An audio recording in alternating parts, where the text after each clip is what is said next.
Hi guys, welcome to our channel veggie వంటలు. ఈరోజు మీకోసం హోటల్ స్టైల్ కాజు కర్రీ తీసుకొచ్చానండోయ్. ముందుగా మిక్సీ జార్ తీసుకొని అందులోకి బాగా పండినటువంటి ఒక టమాటో, ఓ 2 యాలకులు, కొంచెం దాల్చిన చెక్క, కాసిని నువ్వులు, కూసిన్ని గసగసాలు, కొద్దిగా కొబ్బరి, బిర్యానీ ఆకులు ఒక 2 తీసుకోండి. అవి తుంచి వేసుకుంటేనే బాగా మెత్తగా మిక్సీ అవుతాయండి, అలాగే వేసుకుంటే రాదు. కొన్ని జీడిపప్పు, రుచికి సరిపడా ఒక 1/2 స్పూన్ ఉప్పు వేసుకొని మెత్తగా పేస్ట్ చేసి పక్కన పెట్టుకోండి. ఇప్పుడు స్టవ్ ఆన్ చేసి ప్యాన్ పెట్టి కొద్దిగా నెయ్యి వేసి జీడిపప్పు వేసుకొని బాగా ఎర్రగా వచ్చేంత వరకు వేపుకోండి. మన వీడియో చూసిన వారు లైక్ చేయడం మర్చిపోద్దండోయ్. ఇప్పుడు ఇవి ఎర్రగా బాగా వేగాక ఒక బౌల్లోకి తీసుకొని పక్కన పెట్టుకోండి. అదే ప్యాన్లో కొద్దిగా బటర్ వేసి అది కరిగేలోగా మన వీడియోస్ అనేది ఓపెన్ చేసి లైక్ చేసి షేర్ చేసి సబ్స్క్రైబ్ చేసి బెల్ సింబల్ ఆన్లో పెట్టుకోండి. అప్పుడే మన వీడియోస్ డే బై డే మీకు వస్తాయండి. చూడండి, మీరు ఇవన్నీ చేసేలోగా మీ మనసులాగా ఎంత బాగా కరిగిపోయిందో బటర్ కూడా.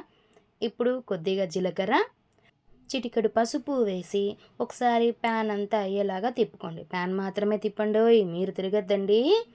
అలా తిప్పుకున్న తర్వాత ఒక 1/2 కప్ ఆనియన్స్ అనేది వేసి బాగా దోరగా వేయించుకోవాలండి. ఆనియన్స్ ఎంత బాగా వేగితే మనకి కాజు కర్రీ అనేది టేస్ట్ అంత అంత అంత బాగుంటుంది. చూడండి ఎంత బాగా వేగుతున్నాయో. అవి అలా బాగా వేగాక ఫ్రెష్ అల్లం వెల్లుల్లి పేస్ట్ అనేది ఒక 1/2 స్పూన్ వేసుకోండి. ఫ్రెష్ అల్లం వెల్లుల్లి పేస్ట్ వేసుకుంటేనే మనకు టేస్ట్ కూడా చాలా చాలా బాగుంటుందండి. రుచికి సరిపడేట్టుగా సాల్ట్ వేసుకోండి. 1 స్పూన్ కారపొడి, కొద్దిగా ధనియాల పొడి వేసుకోండి. ధనియాల పొడి ఇష్టం లేని వాళ్ళు స్కిప్ చేసుకోవచ్చండి. ఇప్పుడు ఇవన్నీ బాగా కలిసేలాగా ఒకసారి కలుపుకుందామండి.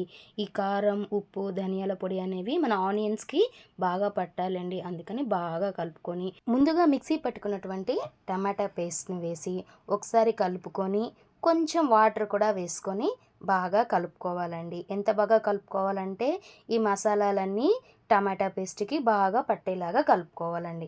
అలా ఇంకొకసారి బాగా కలుపుకున్న తరువాత మూత పెట్టి ఒక 3 మినిట్స్ బాగా మగ్గనివ్వండి. ఇది బాగా మగ్గుతున్నప్పుడు కొన్ని పాలు తీసుకొని వేసుకోండి. పాలు ఇష్టం లేని వాళ్ళు ఫ్రెష్ క్రీమ్ కూడా వేసుకోవచ్చండి, కానీ పాలు వేసుకుంటేనే టేస్ట్ అనేది చాలా చాలా బాగుంటుందండి. ఇలా ఒకసారి కలుపుకొని మళ్ళీ మూత పెట్టి ఒక 2 మినిట్స్ బాగా మగ్గనివ్వండి. ఇది ఎంత బాగా మగ్గితే మనకు టేస్ట్ అనేది అంత బాగా ఉంటుంది. చూడండి ఎంత బాగా వచ్చిందో. ఇలా ఆయిల్ సపరేట్ అవుతున్నప్పుడు ముందుగా మనం వేయించి పెట్టుకున్నటువంటి జీడిపప్పు కూడా వేసి బాగా కలుపుకోండి. అంతేనండి, ఎంతో రుచికరమైనటువంటి కాజు కర్రీ అనేది రెడీ అయిపోయిందండి. ఇది మీరు అన్నంలోకి తినొచ్చు, చపాతీ, పూరి, దోశ, ఇడ్లీ అలాగా ఎందులోకైనా తినొచ్చండి. ఎందుకంటే ఇది మల్టీపర్పస్ కాజు కర్రీ అండి. ఈ వీడియో చూశాక లైక్ చేసి షేర్ చేసి సబ్స్క్రైబ్ చేయడం మర్చిపోవద్దండి. బెల్ సింబల్ ఆన్లోనే పెట్టుకోండి. అలాగే మీరు వీడియో చూసిన ప్రతిసారి లైక్ చేయండి. ఇంకో రెసిపీతో మళ్ళీ వచ్చి కలుస్తానండి. బాయ్.